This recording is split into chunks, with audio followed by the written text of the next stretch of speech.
Welcome to my channel যে creation. আশা করি তোমরা সকলে ভালো আছো, আমরাও খুব ভালো আছি। তো বড়োদেরকে প্রণাম আর ছোটোদেরকে অনেক অনেক ভালোবাসা দিয়ে আজকে ভিডিওটা এখান দিয়ে শুরু করলাম। তো চলো দেখতে থাকো। আজকে ভিডিওটা না মানে কি বলবো, একটু দুঃখ কষ্ট নিয়ে ভিডিওটা বানাতে হচ্ছে। তো চলো দেখতেই পাচ্ছ আমরা গাড়িতে করে কোথায় যাচ্ছি। চলো দেখতে থাকো, আমাদের সাথে থাকো, সবটা বুঝতে পারবে। আর এখন কটা বাজে বলো তো? এখন সকাল 6টা না, আমি সরি ভুল বলছি, 5:30। আমরা 5টার দিকে ঘর দিয়ে বেরিয়েছিলাম। মানে ভোরবেলা উঠে সবাই স্নান করে পুরো রেডি হয়ে ক্যাব বুক করে বেরিয়ে পড়েছি। তো চলো দেখতে থাকো, কোথায় যাচ্ছি সবটাই বলবো এই ভিডিওর মাধ্যমে। তার জন্য তোমাদের পুরো ভিডিওটা দেখতে হবে, স্কিপ করলে চলবে না। তো চলো দেখতে থাকো। আর এই যে সামনে বসেছিল মাসি, বোন, দিদি আর আমার ভাই। আর এই দেখো, বুঝতেই পেরেছো যে কোথায় এসছি। আমার কাকিমা খুবই বড় একটা ক্রিটিক্যাল অপারেশন হবে, তার জন্য মানে ওই কারণেই ওরা এসেছিল আগের দিন। আর আমি সকালবেলা ওদের সাথে একবার বেরিয়ে গেলাম অপারেশন হবে বলে। আর এদিকে হচ্ছে কাকিমার পুরো ড্রেস পরা। তো এখনও ডক্টর আসেনি বলে রেডি করেনি, মানে ওটিতে দেয়নি। তো আমরা চলে এসেছি কোথায় বলো তো? এটা টালিগঞ্জ দেবদূত নার্সিংহোম। তো ওই নার্সিংহোমেই মানে অ্যাপয়েন্টমেন্ট ছিল, যেই ডাক্তারটা অপারেশন করবে তার এই নার্সিংহোমেই করা, মানে উনি এখানেই অপারেশন করে পার্সোনালভাবে। আমি ঠিকঠাক বলতে পারছি না, তাও যতটা জানি তোমাদের সাথে শেয়ার করার চেষ্টা করছি। মানে উনি হচ্ছে, ওই ডক্টরটা ছিল হচ্ছে ভেলোরের ডক্টর, কাকিমা ভেলোরেই দেখাচ্ছিল। তা যখন ডক্টর শুনলো যে আমরা কাকিমা এখান দিয়ে গেছে, তা বললো তাহলে আমি অ্যাপোলোতে বসি, তাহলে অ্যাপোলোতে তোমরা দেখাতে পারো। মানে যদি ডক্টরের যে এটা করা থাকে না, ওটা কি বলে, লাইন্সেস, মানে আমি এখন মাথায় আসছে না, জানো তো এই দৃশ্যগুলো এখন ভিডিওটা করছি তো, মানে সেই ওই দৃশ্যটা না আমি ভুলতে পারছি না। আর কত সময় লেগেছিল জানো তো অপারেশন করতে। মানে ওই ডাক্তারটা বলেছিল তাহলে ওখানেই পড়ো। তা ওখানে যেহেতু ডক্টরের ছিল না করা, মানে ফেল ছিল, ওর জন্য আর ফ্রিতে হয়নি, তারপরে টাকা দিয়ে এইখানটাই করাতে হয়েছিল। তো আর পাশের একটা লোক হাসতে চলে গেল, কেন বলো তো? ওনার 12 বছর পরে ওনার বউয়ের বেবি হয়েছে, মেয়ে, তার জন্য খুবই খুশি। আর এদিকে দেখো কাকিমারে আমরা শান্তি দেওয়ার চেষ্টা করছি।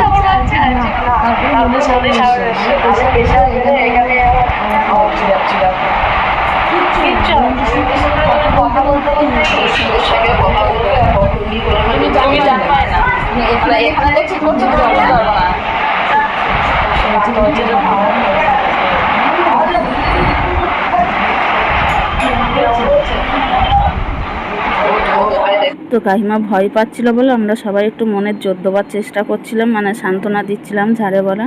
আর কাকিমা এরকম ধরনের কোনো অপারেশন হয়নি তো ভয় পাচ্ছিল। আর এই পাশে দেখো একটা বেবি, পুস্কু একটা বেবি হয়েছে, তা সেটাকে একটু তোমাদের সাথে শেয়ার করে দিলাম। সত্যি বেবিগুলো মনে হয় দেখলে মনে হয় যে ধরি আদর করি না, কি ভালো লাগে।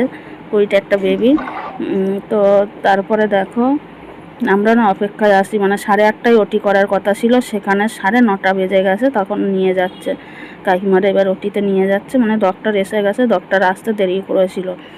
ডক্টরের বাড়ি কিন্তু ভবানীপুরে, তাও উনি আসতে দেরি করেছিল। যাই হোক, এবার ঢোকালো তো 9:30টায়, আর আমাদের 9:30 10:30 হয়ে গেছে, তাও আমরা মানে অপেক্ষায় আছি, ভাবতে দিচ্ছি সবাই মিলে বসে।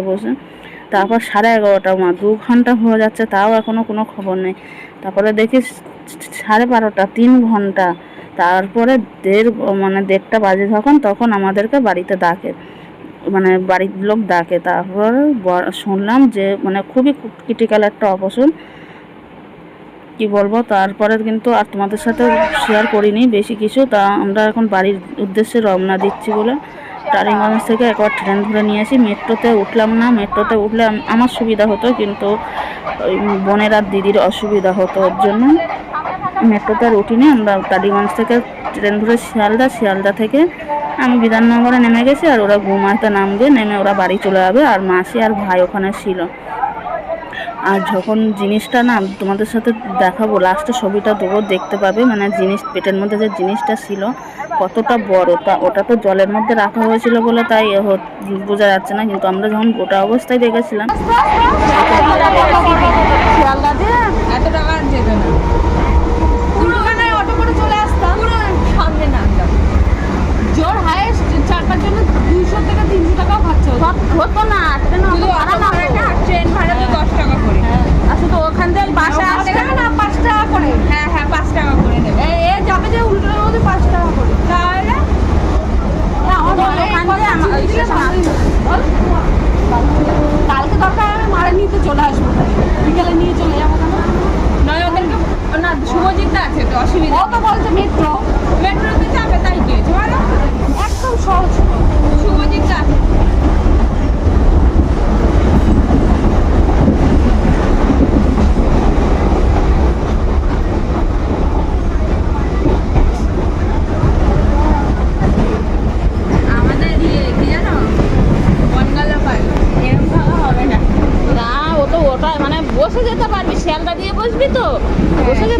কিন্তু বসে যাবো তাও সেই না সে তো করবে, এই গলিতেও ঢুকে যাবে, তারপরে নামার সময় অসুবিধা হবে। যদি Bangaon local pass, Habra local পেলে অসুবিধা হবে। নামার সময় সে বিড়া দিয়ে বা ইয়েতে উঠে যেতে ঘুমায়, মা বিরাতে ওটা দাঁড়িয়ে করতে হবে।